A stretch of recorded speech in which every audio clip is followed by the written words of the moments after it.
На днях Владимир Гундяев, также известный как предстоятель Русской Православной Церкви Кирилл, высказался на тему абортов. Согласно его ценному мнению, нужно расширить инициативу регионов по запрету склонения женщин к абортам, что бы это ни значило.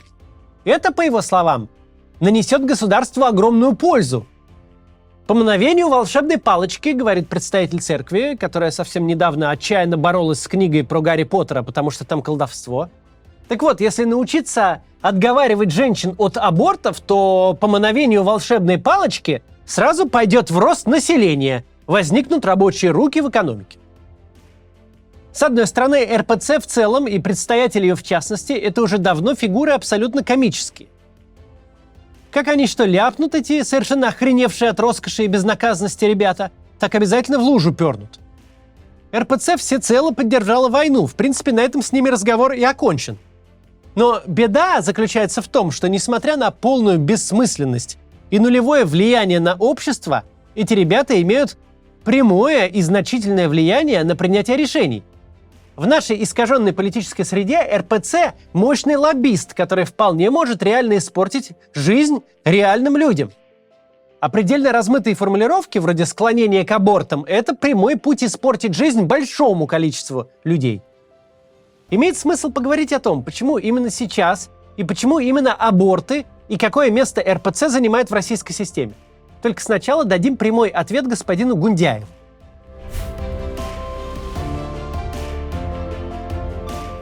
Спрашивается, ты кто такой, говна кусок, чтобы рассуждать о живых людях, как о племенных коровах на разведении?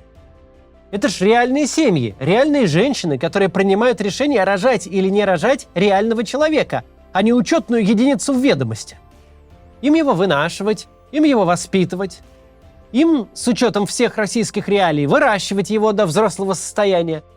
А потом, если мальчик получится, еще до 30 лет прятать его от российского государства, которое обязательно захочет его грохнуть под очередным Бахмутом или Кандагаром. Это реальной женщине, работающей на кассе «Магнита» за 20 тысяч рублей в месяц, придется где-то искать лишние 15 тысяч на сбор ребенка в первый класс. При этом попытки выбить с отца-алименщика хотя бы 500 рублей на школу будут безрезультатны. Рожать или не рожать – это вопрос здоровья, возможностей и, в первую очередь, просто желания миллионов настоящих живых женщин, каждая из которых живет в своих реальных, а не выдуманных условиях. По этой войне, по историям семей погибших, мы точно знаем, никакие нефть с газом не могут спорить по объему запасов в России с несчастными семьями и никому не нужными детьми, с нищетой, наследуемой из поколения в поколение, с борьбой за выживание изо дня в день. Все эти разговоры насчет регулирования женской плодовитости – физическое воплощение деградации спикеров, конченного отрыва их от реальности, абсолютно бессмысленные, никем не избранные, совершенно охреневшие от безделья и благополучия мрази. Депутаты, министры, уполномоченные, начальник РПЦ рассуждают о живых людях в духе знатных селекционеров. Решают, кому рожать, как рожать, в каком возрасте рожать. Что делать, сначала рожать, а потом учиться или наоборот?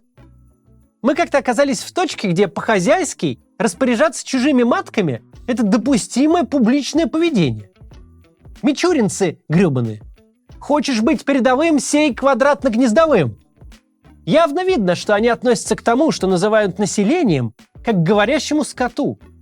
Что отказывают всем, кто не входит в ближний круг, в праве называться людьми с какими-то правами или хотя бы потребностями. И не то чтобы это что-то новое, это довольно типичная манера режима, который не зависит от избирателей, которому не нужно добиваться их голосов и одобрений. Элиты в таких режимах неизбежно начинают относиться к гражданам своей страны как к обслуживающему персоналу. Но в последнее время система деградировала настолько, что теперь они не стесняются демонстрировать это отношение, публично относиться к людям как к мусору. Путин не только с трудом сдерживает хихиканье, когда разговаривает с матерями погибших солдат. Он прямо говорит им: «Я вам сделал одолжение. Так бы быдло, которое вы наплодили, от водки бы скопытилось, а я его убил на войне. Зато вас на беседу с самим президентом позвали. Так что так бы вы за микрокредитом пошли, чтобы его похоронить, а я вам 70 штук баксов с барского плеча подгоню. Для массажиста моей любовницы такая сумма – это один раз туда-обратно в Дубай приличным прайвет-джетом слетать. Но ваш-то ни к чему, за всю жизнь бы и половины этого бабла бы не заработал. Так что жите. Или типа детский омбудсмен Мария Львова-Белова, рассуждающая о похищенных украинских детях как о модных аксессуарах, которые подбирают под цвет сумочки. И ничего же у нее нигде не щелкает. Теперь вот Гундяев. Число россиян у него по мановению волшебной палочки пойдет в рост. Дамблдон ты херов. Население он выращивает. Мало ему, козлу, людишек, надо больше. И это представитель церкви, путаясь в рясе, вперед всех бежит восхвалять войну и упиваться кровавыми ужасами. Церковь, это, надо сказать, изгнала из своих рядов каждого, для кого человеческая жизнь была не пустым звуком. А ее патриарх, который недавно рассказывал прихожанам о пользе ядерной войны, теперь рассуждает о приросте людской массы посредством физического ее размножения. Фу!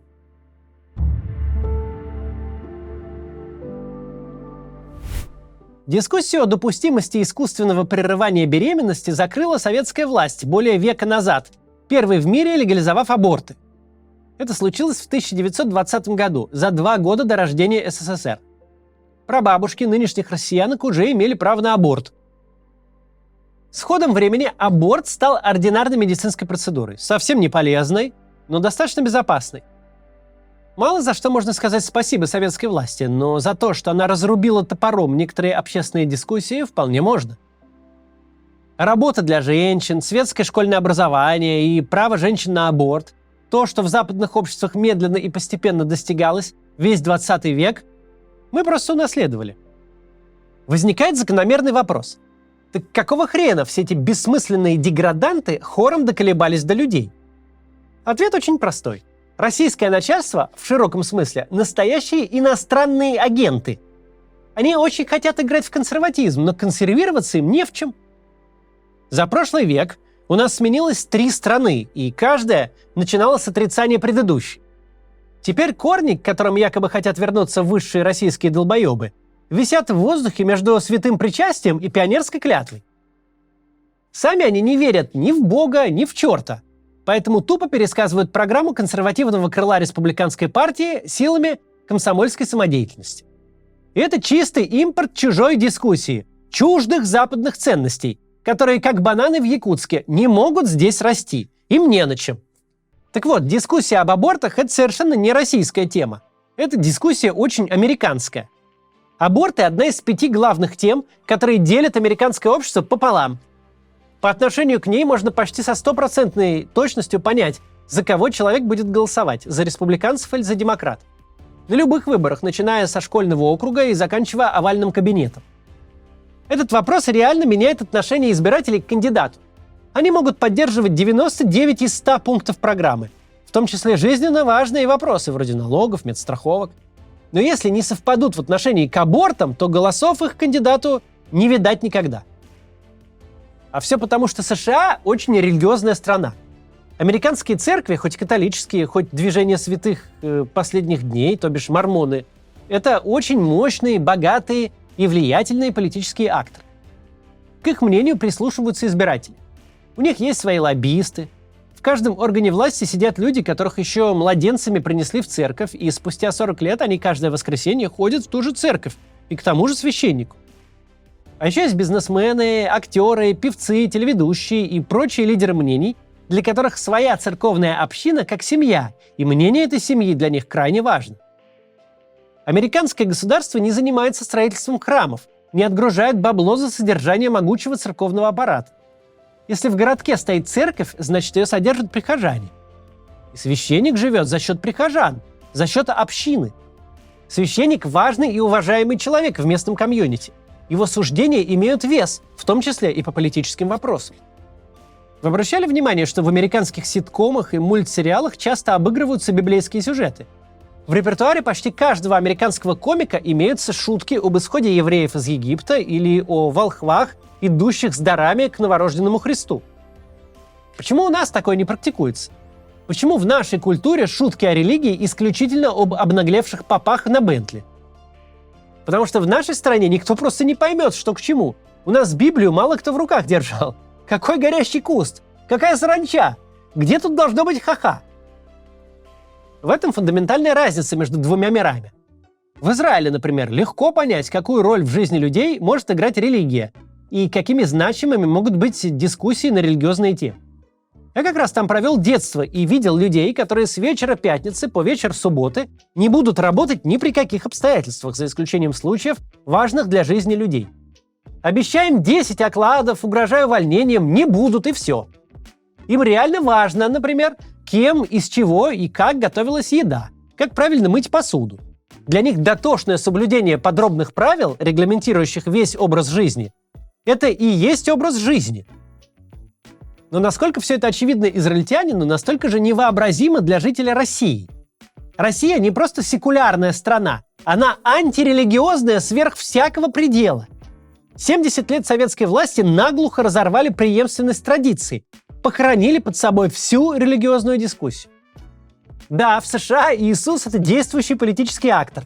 С ним придется выстраивать отношения, если хочешь сделать карьеру и получить общественную поддержку. В России же все наоборот. Ни для кого не секрет, что посещаемость православных церквей в Москве даже в дни самых больших праздников Рождества и Пасхи составляет около 2% от городского населения. А любые инициативы по распространению влияния РПЦ от школьных уроков до массового строительства храмов встречают активное сопротивление, какого не наблюдалось, казалось бы, по более важным поводам. Реальное паство РПЦ, прихожане, живущие церковной жизнью, для которых слово патриарха имеет какой-то вес, очень невелика.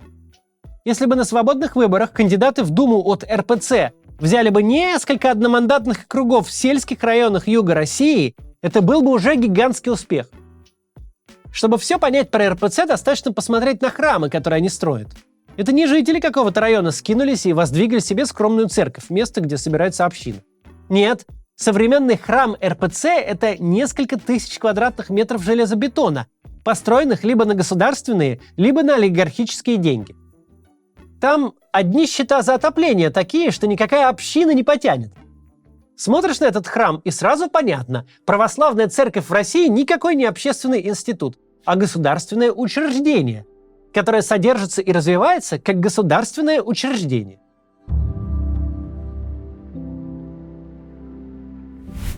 Почему же организация, имеющая столь смехотворное общественное влияние, так успешно продает себя государству? Почему она получает от государства что угодно, и бесконечные бюджеты, и возможность успешно проталкивать свои интересы? Как ей удается навязывать государству свою повестку и даже превращать ее в законы? Ответ прост. Вся власть в России находится в руках никаких не религиозных фанатиков, а просто насквозь советских людей, точнее советской номенклатуры, которая и действует в логике советской бюрократии. Патриарх Кирилл и Русская Православная Церковь – это не священник и религиозный институт. Это министр и министерство того, что они считают консерватизмом. Комитет государственных традиционных ценностей там у них. Вера российского начальства во влиятельность РПЦ обходится безо всякого бога в любом его воплощении. Вера начальства в РПЦ – это вера в бумажку. РПЦ назначена главной по богу, у ее сотрудников есть соответствующая униформа, для них строятся специализированные учреждения. Если у начальства стоит задача где-то отыскать и навязать ценности и традиции, если под выборы или кризис нужно запудрить публике мозги какой-то перпендикулярной совершенно дискуссии, объяснить ей, почему нынешнее положение вещей нужно продлить в вечность, если нужно хоть что-то из перечисленного, есть для этого специализированные учреждения со своим вечным набором сюжетов, типа там регулирования семейной жизни, борьбы с ЛГБТ, с законом о домашнем насилии и с абортами. Насколько эта организация реально влиятельна, насколько слова патриарха откликаются в сердце общества, насколько общество вообще озабочено этой псевдорелигиозной проблематикой, этот вопрос волновал бы демократию. Или автократию на том этапе жизни, когда она еще не оторвалась от земли окончательно, когда она еще помнит, как в последний раз выглядела действительность. Неважно, что ставка на РПЦ, как на источник общественной поддержки, не сработала ни разу, хотя эту тему отчаянно мурыжит как минимум с 2012 года. Неважно, что любая попытка порадовать граждан переделкой музея в храм или постройкой храма на месте сквера всякий раз оборачивалась всплеском негодования. В равной степени неважно, что и для самого начальства общественная религиозность стала бы страшным сном. Они же вполне демонстративные нехристи, не особо скрывающие до предела развратный образ жизни. со вторыми семьями и детьми от любовниц при живых женах. Причем это для них социальная норма. Просто у РПЦ такая государственная функция – наскребать по сусекам какой-то традиционной легитимности, пытаться внушить обществу дискуссию из параллельного мира. Что РПЦ с этим делом очень плохо справляется, это да, у верблюда шея кривая. Но с другой стороны, а что у него прямое, у верблюда-то? Что в этой системе так уж хорошо работает? ФСБ вон тоже 8 лет наводняла Украину сетью спящих агентов, но наводнила только бассейны в личных дубайских апартаментах. Не в репрессиях, но именно в этом главная беда автократий, особенно автократий пожилых. Из-за отсутствия выборной конкуренции, свободных СМИ, здоровой политической дискуссии, политику государства могут определять не реально значимые общественные группы, не выразители массового запроса, а абсолютно никому не нужные, ничем не важные и в целом никчемные олухи, просто попавшие на нужное место системы и просто оказавшиеся у нужных ушей. У этих ушей нет никакой альтернативной информации. Они слышат только тех, кто рядом. Без выборов им, в общем-то, и не нужно слышать общество. Ведь у него нет инструментов реального влияния. В такой ситуации самые маргинальные, самые статистически ничтожные группы в своей борьбе за бюджеты и административный ресурс начинают определять государственную политику. Их фантазии начинают портить людям жизнь. Их фантазии, в случае ограничения на аборты и взлета абортов подпольных, как неизбежного последствия, начинают убивать людей. Только конкуренция за власть и ротация этой власти могут обеспечить стране базовую безопасность. Просто такое положение вещей, где маргинальное меньшинство не сможет гробить жизни большинства. Перед тем, как сегодня закончим, 2 небольших объявления. Во-первых, вы можете поддержать наш канал небольшим регулярным пожертвованием или единоразовым. Это можно сделать по ссылке в описании на Патреоне или Бусти или через крипту. Во-вторых, у нас сейчас проходят живые выступления. Это довольно интересный такой ивент с небольшой театральной частью. Потом мы ролик записываем на завтра прямо в театре. И дальше я отвечаю на вопросы. На этой неделе мы будем на Кипре. Также в этом месяце мы будем в Амстердаме и Вене. Ну и в других городах. Париж, Рига, еще некоторые города тоже будем. По ссылке в описании можно купить билет. До завтра. Приглашаем вас на живые выступления Максима Каца. Вы сможете увидеть закулисную жизнь канала и запись ежедневного ролика. А во время общения с залом сможете задать свой вопрос Максиму. Лимассол, Амстердам, Вена, Тель-Авив, Цюрих, Париж, Рига и Милан. Билеты на сайте maximkatz.com.